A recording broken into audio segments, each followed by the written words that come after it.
மதியம் தூங்காமல் வேலை பார்க்குறதால என்ன யூஸ்ன்னு கேட்டால் முதல்ல நம்ம ஆரோக்கியத்துக்கு தான் நல்லது, வெயிட் போடாமல் இருக்கும். இந்த மாதிரி சின்ன சின்ன வேலைகளை நம்ம செஞ்சு வச்சுக்கிட்டோம் அப்படின்னா அந்த நேரத்துக்கு வேலை செய்கிற நேரத்துக்கு நமக்கு அவ்வளோ உதவியாக இருக்கும்.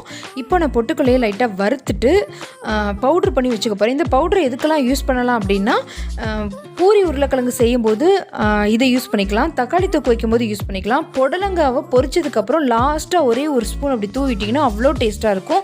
கொஞ்சம் உப்பு கூடி போச்சு ஏதாவது ஒரு குழம்புல அப்படின்னா இதை லைட்டாக தண்ணியில் கரைச்சிட்டு நம்ம ஊற்றணும் அப்படின்னா அந்த உப்பை எடுத்துரும்.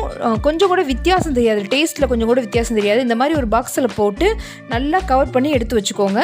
பூரிக்கு உருளைக்கிழங்கு செய்கிறதுக்கு பொதுவாக கடுகு உளுந்தம் பருப்பு போட்டு வெங்காயம் போட்டு தாளிச்சிட்டு கொஞ்சம் மஞ்சத்தூள் போட்டு தண்ணி விட்டு கொதிக்க விட்டுட்டு இந்த பொட்டுக்கடலை மாவை கரைச்சி அதில் ஊற்றிருக்கேன்.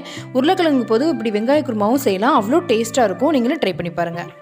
கருவேப்பிலையை கொத்தோடு எடுத்து அப்படியே ஃப்ரிட்ஜில் வச்சிட்டோம் அப்படின்னாலும் கொஞ்ச நாளில் என்ன ஆகும்னா அது காஞ்சி போன மாதிரி ஆகிடும். அப்படி ஆகாமல் இருக்கணும் அப்படின்னா கருவேப்பிலையை முதல்ல கழுவிடுங்க. கழுவிட்டு நல்லா ஈரம் போக தொடச்சிட்டு இந்த மாதிரி ஒரு பாக்ஸில் உருவி போட்டு வச்சுருங்க. 2 வாரம் ஆனாலும் அப்படியே ஃப்ரெஷ்ஷாக இருக்கும்.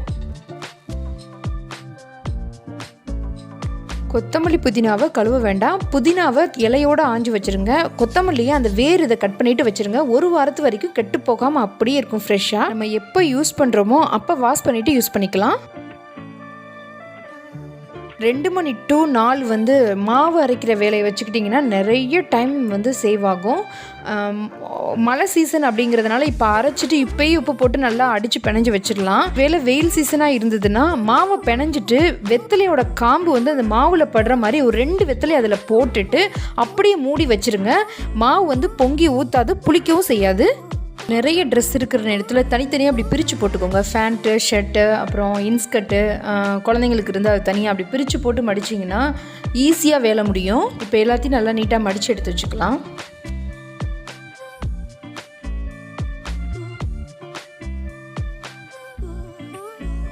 மிக்சியில் வந்து அதிகமாக அழுக்குப்படுறது அந்த உள்ளேயும் அந்த சைடில் அந்த ஓரங்கள்லேயும் தான் அதிகமாக அழுக்கு இருக்கும்.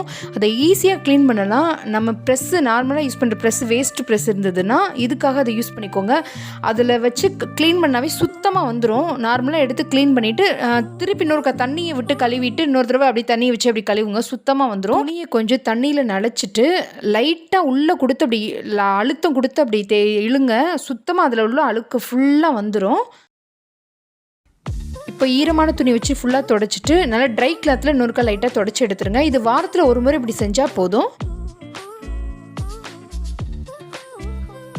லஞ்சுக்கு சமைக்கும்போது குழந்தைங்களுக்கு சேர்த்து கொஞ்சம் எக்ஸ்ட்ரா சமைச்சிக்கோங்க. ஏன்னா ஸ்கூலில் வந்து எப்படி சாப்பிடுவாங்க அப்படின்றது நமக்கு தெரியாது. அதனால வீட்டுக்கு வந்தோடனே நம்ம என்ன சாப்பிட்றோமோ அதை கொஞ்சமாக எடுத்து வச்சு கொடுங்க. உடனே ஸ்நாக்ஸ் அப்படின்னு கொடுத்துடாதீங்க. சாதம் சாப்பிட்டதுக்கு அப்புறம் நம்ம என்ன ஸ்நாக்ஸ் வச்சுருக்கோமோ அதை கொடுக்கலாம்.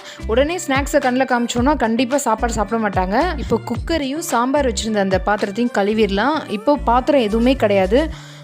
பசங்க வர்றதுக்குள்ளாட்டியும் பாத்திர வேலைகள் கழுவுற வேலைகளை கண்டிப்பாக முடிச்சிருங்க. அப்போ உங்களுக்கு எவ்வளோ ஈஸியாக இருக்கும்.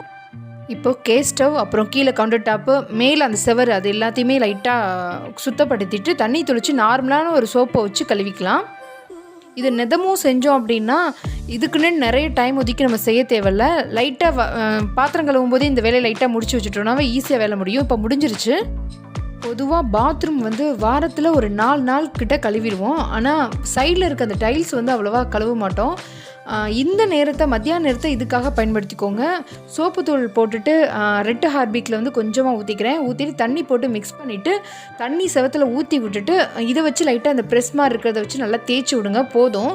இது வந்து மாதத்தில் ஒரு தடவை செஞ்சால் போதும். நிதமும் செய்யணும்னு அவசியம் இல்லை. மாதத்தில் ஒரு தடவை வந்து இந்த வேலையை செஞ்சால் போதும். சோப்பு நிறம் எல்லாம் படிஞ்சு அப்படியே ஒரு மாதிரியாக இருக்கும். மாதத்தில் ஒரு தடவை அப்படி சுத்தப்படுத்திட்டோன்னா சுத்தமாக இருக்கும். ஸ்கூல் விட்டு வந்தோன்னே சிப்ஸ் இந்த மாதிரி ஐட்டங்கள் கொடுக்காம இந்த மாதிரி வேக வச்சு கொடுக்குற ஐட்டங்களாக கொடுங்க. சோளக்கருதை நல்லா வேக வச்சுட்டு ஒரே ஒரு ஸ்கியூப் வந்து பட்டரை போட்டு கொஞ்சமாக சில்லி பவுடர் போட்டு கொடுத்தா ரொம்ப பிடிக்கும்.